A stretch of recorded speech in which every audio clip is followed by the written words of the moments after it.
global platform now that Caitlin will have coming into the professional ranks. So it's really a great time to be in basketball. Caitlin Clark is clearly a catalyst for a business that was, and let's be honest, Caitlin to some degree financially saved the WNBA. It was hemorrhaging money for years. To build, you have to scale, and ultimately expansion had always been on my list. But we didn't want to rush into it because we wanted new owners, like new ownership groups. Anyone who knows sports here knows, like, it's a slog to be a sport. How do you stop your biggest star, your most valuable asset, from leaving for a rival league? Just hours ago, the WNBA delivered its answer. And it's all about Caitlin Clark, the name that has become nearly interchangeable with women's basketball greatness. She's not just a player, she's a movement. And the league knows it. So when whispers began about her possibly going overseas, the WNBA stepped in fast with a plan that's making headlines. Caitlin. Known for her fierce competitiveness and incredible shooting range, Caitlin Clark was expected to elevate the WNBA to new heights after being drafted by the Indiana Fever. Her arrival was seen as a turning point, not just for the team, but for the entire league. But now, reports suggest Clark may be considering a move to Europe, drawn by the much higher salaries offered overseas. In response, the WNBA is reportedly preparing an unprecedented counteroffer, a potential ownership stake. It's a bold move aimed at keeping Clark and her star power on American soil. Indiana Fever select Caitlin Clark, University of Iowa. The WNBA saw Caitlin Clark as their golden ticket after a historic college career that shattered attendance records and drew millions of viewers. Her star power brought in massive crowds, boosted TV ratings, and lifted interest in women's basketball to unprecedented levels. She became the most highly anticipated rookie the league had seen in years. For the Indiana Fever, a team long plagued by poor performance and low attendance, drafting Clark was meant to spark a turnaround. But surprisingly, their numbers continued to decline even after her arrival. I looked up how much the tickets are going for. I kind of cut that price in half.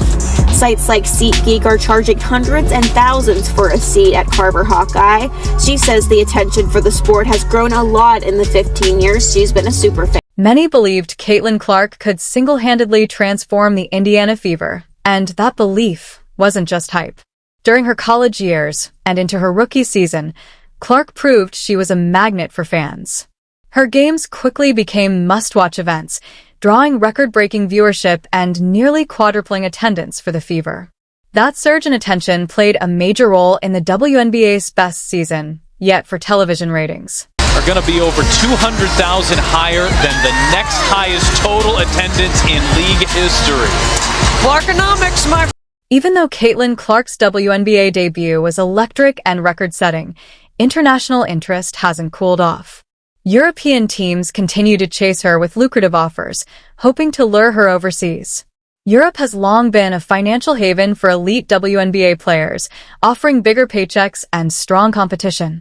Stars like Diana Taurasi and Breanna Stewart have openly shared how playing in Europe provided them with the financial stability the WNBA couldn't match. And now, Clark finds herself facing a similar choice. More and more people, and it's getting bigger, it's getting louder, and it's a very fun environment to be in. The WNBA couldn't compete financially, and Caitlin Clark noticed. With significantly higher salaries available overseas, she began seriously considering taking her talents across the Atlantic. For many players, signing with European teams is a way to dramatically boost their income, often earning far more than what the WNBA can currently provide. Caitlin Clark is clearly a catalyst for a business that was, and let's be honest, Caitlin to some degree financially saved the WNBA. It was hemorrhaging money. Caitlin Clark faced a career-defining decision: stay in the U.S. to play in the WNBA for a lower salary, or head to Europe where elite teams were reportedly offering multi-million-dollar deals. Overseas, she would not only earn more but also compete on a global stage, a tempting path for any athlete looking to secure their financial future. And an unprecedented move for women's sports. The WNBA responded by offering Clark a genuine ownership stake in the Indiana Fever, a bold and historic decision that signals just how much the league values her. Traditionally, ownership shares are reserved for veteran athletes or individuals with major business ventures. Think of Michael Jordan's stake in the Charlotte Hornets. Granting such equity to a rookie is unheard of, but it reflects Clark's long-term impact potential and the belief that she can shape the future of women's basketball. By staying, Clark becomes more than a player. She becomes a stakeholder. She will now have a voice not only on the court but also in key decisions that affect the Fever's financial future. Her presence is already reshaping the business side of the sport. Thanks to her arrival and a new media deal, the Indiana Fever's valuation has jumped to over $90 million, a nearly 40% increase this year alone. Across sports, franchise values are skyrocketing. The NFL has seen over 40% growth, the NHL more than 50%, and MLB over 42%. The WNBA is quickly following suit, now positioned as one of the fastest-growing leagues in North America. Caitlin Clark isn't just part of that story. She's driving it. Like there's that 4-year period where you need to grow as a person, but then the NIL comes into play. Oh, we keep walking right back into that. And that growth is likely just the beginning. With an ownership stake in the Fever, Caitlin Clark is now in a rare position to build long-term wealth, potentially becoming the first female basketball player to reach billionaire status. That would place her among an elite group of athletes, joining only Serena Williams as a woman who not only dominated her sport but also built a fortune doing it. Clark has always shown interest in making an impact beyond the court. Even during her college years, she spoke openly about wanting to grow the game and use her platform to create lasting change in women's sports. 100,000, $1 million off your NIL? Are you staying? No one gives me that in the big leagues, Caitlin Clark once said. And now, the game just changed. This ownership share gives her something truly rare, a real seat at the table. It's not just about playing, it's about shaping how the team operates from the inside out. And that influence could go far beyond the Indiana Fever. It has the potential to impact the future of the entire WNBA. The league doesn't just see Clark as a star player. They see her as a transformational figure, someone who can elevate the sport to new heights. Losing her to Europe wouldn't just be a setback for one team. It would be a massive missed opportunity for the WNBA to grow its fan base and solidify its future. In a league where TV ratings have historically been low, Caitlin Clark's presence has already sparked a surge in viewership unlike anything the WNBA has seen before. Her continued involvement is seen as critical to attracting more lucrative sponsorships and growing the league's global presence. Offering her an ownership stake isn't just about keeping a talented player, it's a move to secure the WNBA's future. Clark has openly said, "Nobody gives me advice. I wish they did," highlighting her desire to navigate professional sports with both independence and impact. In that world, ownership isn't just about money, it's about power, influence, and long-term legacy. Giving her equity now signals that the league sees her as more than a player. They see her as a cornerstone of the next era. But this bold move doesn't come without tension. For veterans like Aya Wilson, who've spent years building their brands and elevating the league, it may feel like a rookie is being handed what others had to earn. It could also raise concerns among seasoned players that the WNBA is shifting its focus, giving younger stars like Clark greater attention, more endorsements, and now, bigger stakes.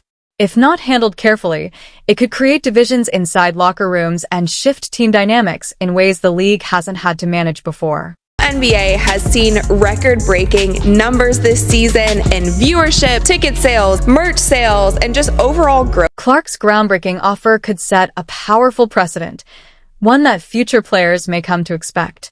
But it also risks making veteran players feel overlooked or undervalued.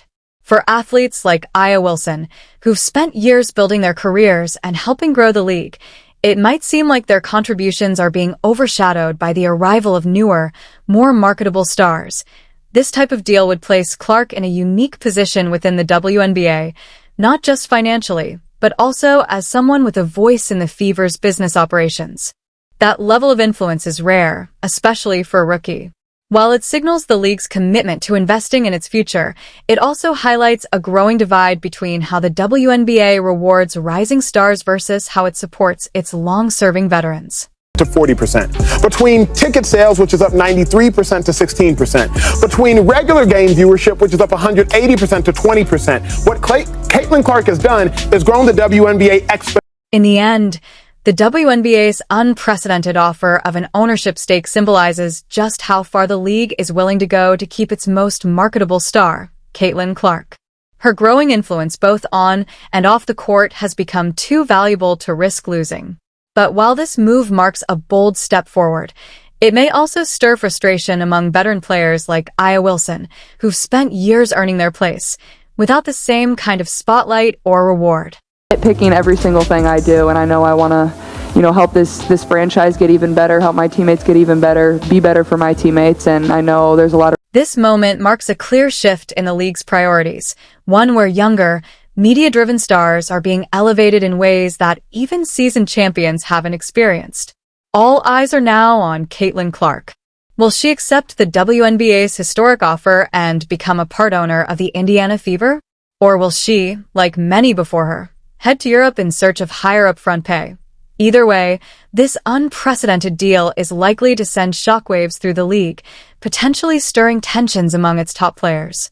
For the WNBA, everything just got a lot more real and a lot more complicated. Not following after Caitlin Clark's been eliminated, and they're not into the league because they're conditioned by the league. For Caitlin Clark, this decision could change the course of women's basketball. It's not just about the game.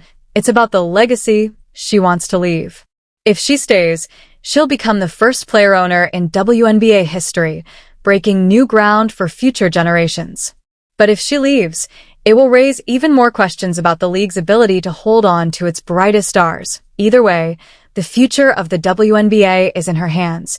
What do you think? Will Caitlin accept the ownership stake and stay, or take her talents overseas? Let us know in the comments, and don't forget to like, subscribe, and hit the bell for more updates. WNBA playoff game, 2.5 million viewers. Appreciate you. And I think that what she has done for women's basketball, especially in this country, has been phenomenal. There is no woman, no matter how great you were as a player, Cheryl Swoop,